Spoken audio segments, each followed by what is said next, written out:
أعوذ بالله من الشيطان الرجيم. بسم الله الرحمن الرحيم. الحمد لله الذي أنزل على عبده الكتاب ولم يجعل له عوجا قيما لينذر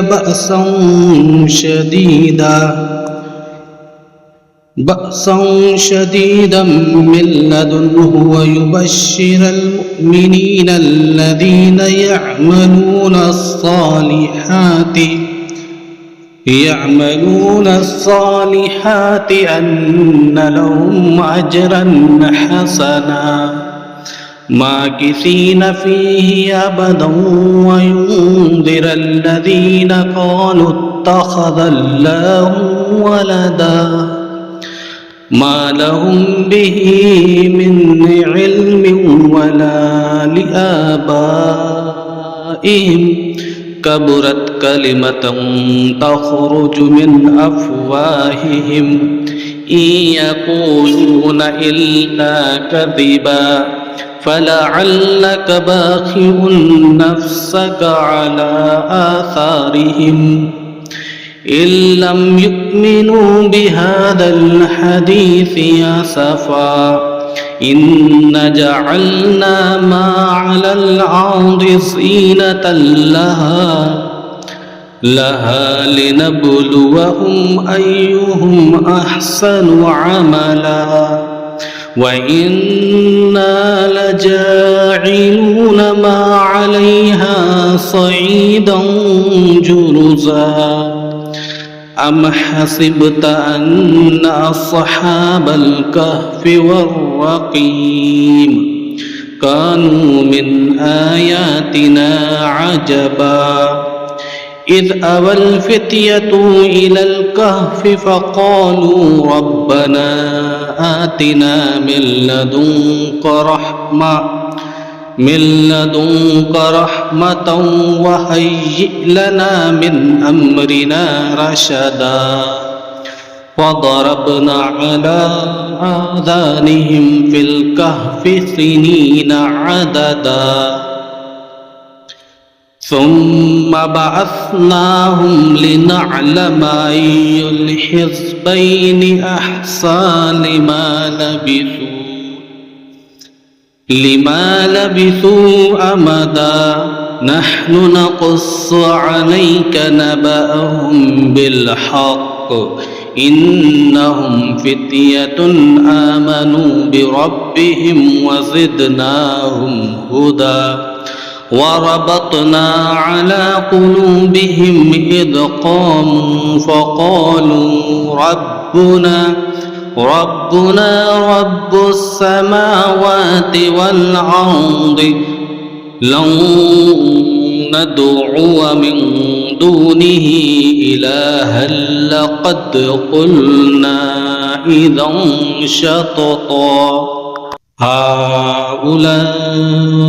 قوم اتخذوا من دونه آلهة لولا يأتون عليهم بسلطان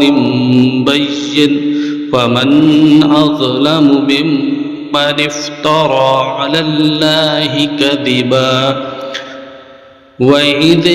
اعتزلتموهم وما يعبدون إلا الله فأووا إلى الكهف ينشر لكم ربكم من رحمته ويهيئ لكم من أمركم مرفقا وترى الشمس إذا طلعت تزاور عن كهفهم ذات اليمين وإذا غربت تقرضهم ذات الشمال وهم في فجوة منه ذلك من آيات الله من يهد الله فهو المهتد ومن يضلل فلن تجد له وليا مرشدا وتحسبه أيقاظا وهم رقود ونقلبهم ذات اليمين وذات الشمال وكلبهم باسط ذراعيه بالوصيد لو اطلعت عليهم لوليت منهم فرارا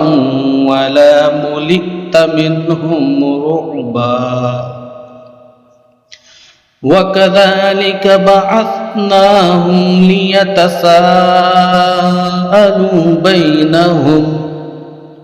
قال قائل منهم كم لبثتم قالوا لبثنا يوما أو بعض يوم قالوا ربكم عالم بما لبثتم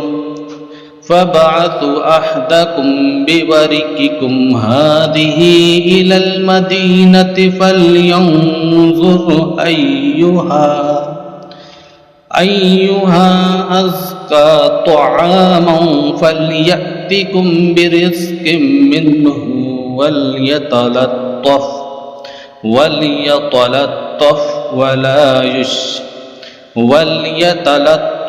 ولا يشعرن بكم أحدا إنهم إن يظهروا عليكم يرجموكم أو يعيدوكم في ملتهم ولن تفلحوا إذا أبدا وكذلك عاثرنا عليهم ليعلموا أن وعد الله حق وأن الساعة لا ريب فيها إذ يتنازعون بينهم أمرهم فقالوا بنوا عليهم بنيانا ربهم أعلم بهم قال الذين غلبوا على أمرهم لنتخذن عليهم مسجدا سيقولون ثلاثة رابعهم كلبهم ويقولون خمسة سادسهم كلبهم رجما بالغيب ويقولون سبعة وثامنهم كلبهم قل ربي أعلم بعدتهم ما يعلمهم إلا قليل فلا تمار فيهم إلا مراء ظاهرا ولا تستفتي فيهم منهم أحدا ولا تقولن لشيء إني فاعل ذلك غدا إلا أن يشاء الله واذكر ربك إذا نسيت وقل عسى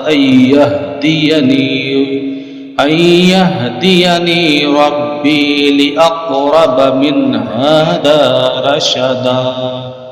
ولبثوا في كهفهم 300 سنين وازدادوا 9 قل الله أعلم بما لبثوا له غيب السماوات والأرض أبصر به وأسمع ما لهم من دونه من ولي ولا يشرك في حكمه أحدا واتل ما أوحي إليك من كتاب ربك لا مبدل لكلماته ولن تجد من دونه ملتحدا واصبر نفسك مع الذين يدعون ربهم بالغداة والعشي يريدون وجهه ولا تعد عيناك عنهم تريد زينة الحياة الدنيا ولا تطع من أغفلنا قلبه عن ذكرنا واتبع هواه وكان أمره فرطا وقل الحق من ربكم فمن شاء فليؤمن ومن شاء فليكفر إنا أعتدنا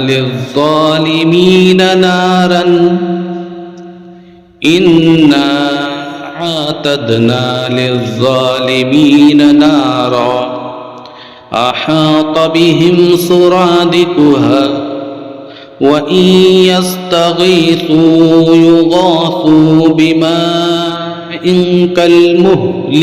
يشوي الوجوه بئس الشراب وساءت مرتفقا إن الذين آمنوا وعملوا الصالحات إنا لا نضيع أجر من أحسن عملا أولئك لهم جنات عدن تجري من تحتهم الأنهار يحلون فيها من أساور من ذهب ويلبسون ثيابا خضرا من سندس واستبرق متكئين فيها على الأرائك نعم الثواب وحسنت مرتفقا واضرب لهم مثل الرجلين جعلنا لأحدهما جنتين من أعناب وحففناهما بنخل وجعلنا بينهما زرعا كلتا الجنتين آتت أكلها ولم تظلم منه شيء وفجرنا خلالهما نهرا وكان له ثمر فقال لصاحبه وهو يحاوره أنا أكثر منك مالا وعز نفرا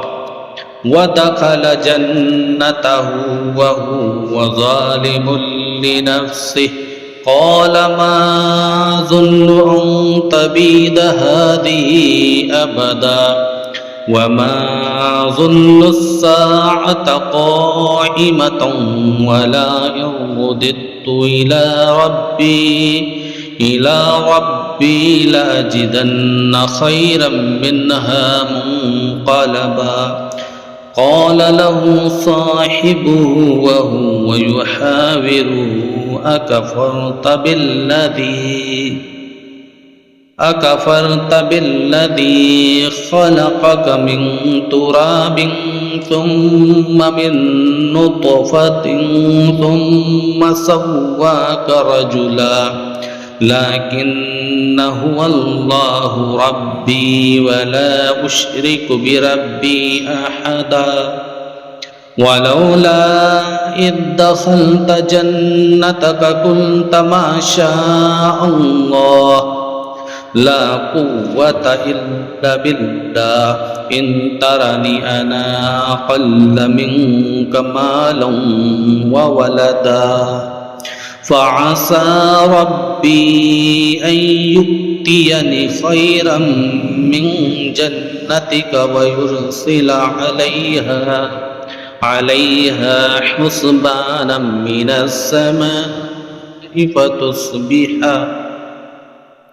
فتصبح صيدا زلقا أو يصبح ماؤها غورا فلن تستطيع له طلبا وأحيط بثمره فأصبح يقلب كفيه على ما أنفق فيها وهي خاوية على عروشها ويقول يا ليتني لم أشرك بربي أحدا ولم تكن له فئة ينصرونه من دون الله وما كان منتصرا هنالك الولاية لله الحق هو خير ثوابا وخير عقبا واضرب لهم مثل الحياة الدنيا كماء إن أنزلناه من السماء فاختلط به نبات الأرض فأصبح هشيما تذروه الرياح وكان الله على كل شيء مقتدرا المال والبنون زينة الحياة الدنيا والباقيات الصالحات خير عند ربك ثوابا وخير أملا ويوم نسير الجبال وترى الأرض بارزة وحشرناهم فلم نغادر منهم أحدا وعرضوا على ربك صفا لقد جئتمونا كما خلقناكم أول مرة بل زعمتم أن لن نجعل لكم موعدا ووضي الكتاب فترى المجرمين مشفقين مما فيه ويقولون يا ويلتنا ما لهذا الكتاب لا يغادر صغيرة ولا كبيرة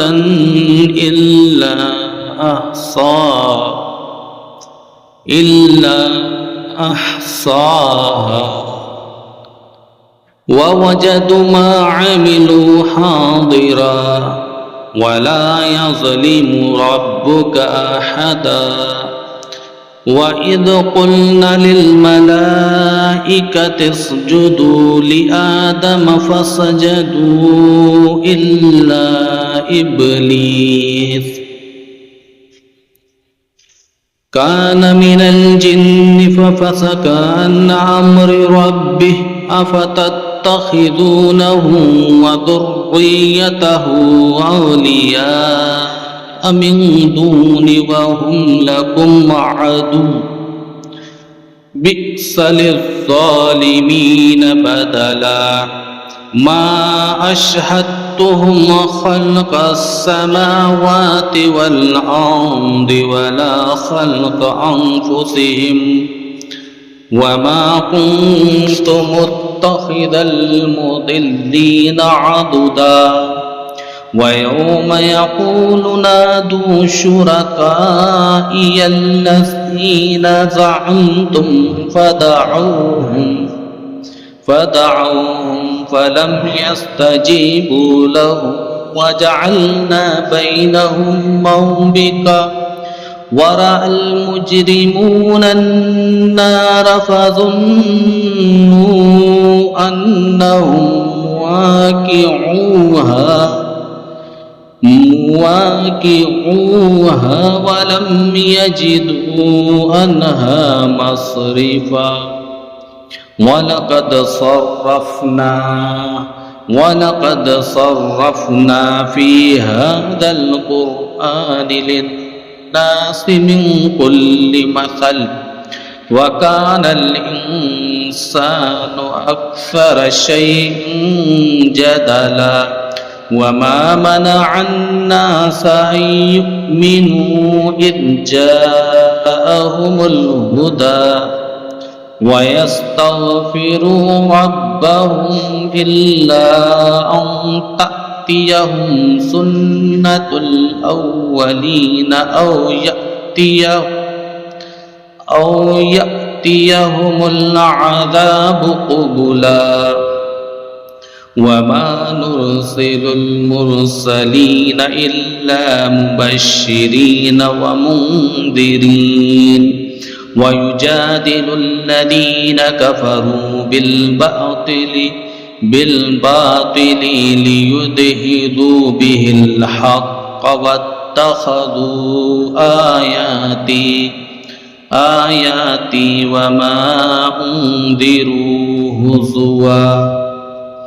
ومن أظلم ممن ذكر بآيات ربه فأعرض عنها ونسي ما قدمت يداه إنا جعلنا على قلوبهم أكنة أن يفقهوه وفي آذانهم وقرا وإن تدعوهم إلى الهدى فلن يهتدوا إذا أبدا وربك الغفور ذو الرحمة لو يؤاخذهم بما كسبوا لعجل لهم العذاب بل لهم موعد لن يجدوا من دونه موئلا وتلك القرى أهلكناهم لما ظلموا وجعلنا لمهلكهم موعدا وإذ قال موسى لفتاه لأبرح حتى أبلغ مجمع البحرين أو أمضي حقبا فلما بلغا مجمع بينهما نسيا حوتهما فاتخذ سبيله في البحر سربا فلما جاوزا قال لفتاه آتنا غداءنا لقد لقينا من سفرنا هذا نصبا قال أرأيت إذا وينا إلى الصخرة فإني نسيت الحوت وما أنسانيه إلا الشيطان أن أذكره واتخذ سبيله في البحر عجبا قال ذلك ما كنا نبغ فارتدا على آثارهما قصصا فوجدا عبدا من عبادنا آتيناه رحمة من عندنا وعلمناه من لدنا علما قال له موسى هل أتبعك على أن تعلمني مما علمت رشدا قال إنك لن تستطيع معي صبرا وكيف تصبر على ما لم تحط به خبرا قال ستجدني إن شاء الله صابرا ولا عاصي لك أمرا قال فإن اتبعتني فلا تسألني عن شيء حتى أحدث لك منه ذكرا فانطلقا حتى إذا ركبا في السفينة خرقها قال أخرقتها لتغرق أهلها لقد جئت شيئا إمرا قال ألم أقل إنك لن تستطيع معي صبرا قال لا تؤاخذني بما نسيت ولا ترهقني من أمري عسرا فانطلقا حتى إذا لقيا غلاما فقتله قال أقتلت نفسا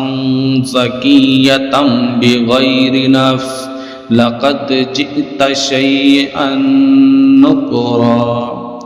قال ألم أقل لك إنك لن تستطيع معي صبرا قال إن سألتك عن شيء بعدها فلا تصاحبني قد بلغت من لدني عذرا فانطلقا حتى إذا أتيا أهل قرية استطعما أهلها فأبوا أن يضيفوهما فوجدا فيها جدارا يريد أن ينقض فأقامه قال لو شئت لاتخذت عليه أجرا قال هذا فراق بيني وبينك سأنبئك بتأويل ما لم تستطع عليه صبرا أما السفينة فكانت لمساكين يعملون في البحر فأردت أن أعيبها وكان وراءهم ملك يأخذ كل سفينة غصبا وأما الغلام فكان أبواه مؤمنين فخشينا أن يرهقهما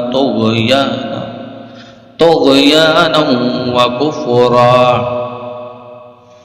فأردنا أن يبدلهما ربهما خيرا منه زكاة وأقرب رحما وأما الجدار فكان لغلامين يتيمين في المدينة وكان تحته كنز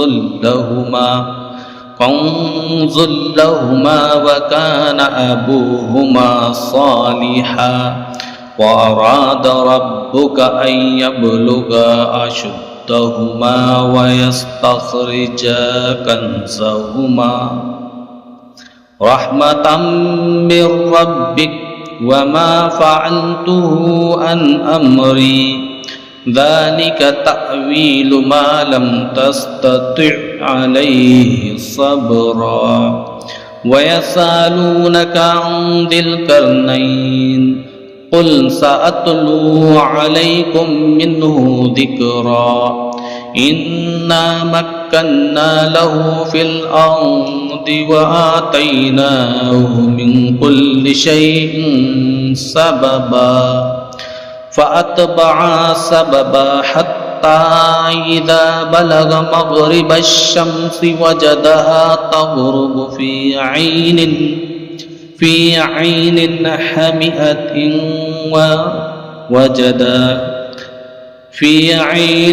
حمئة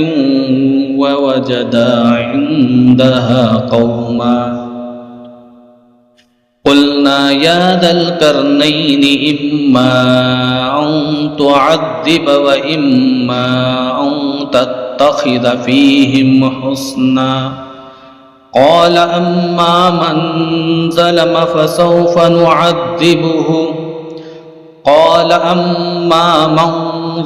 فسوف نعذبه ثم يرد إلى ربه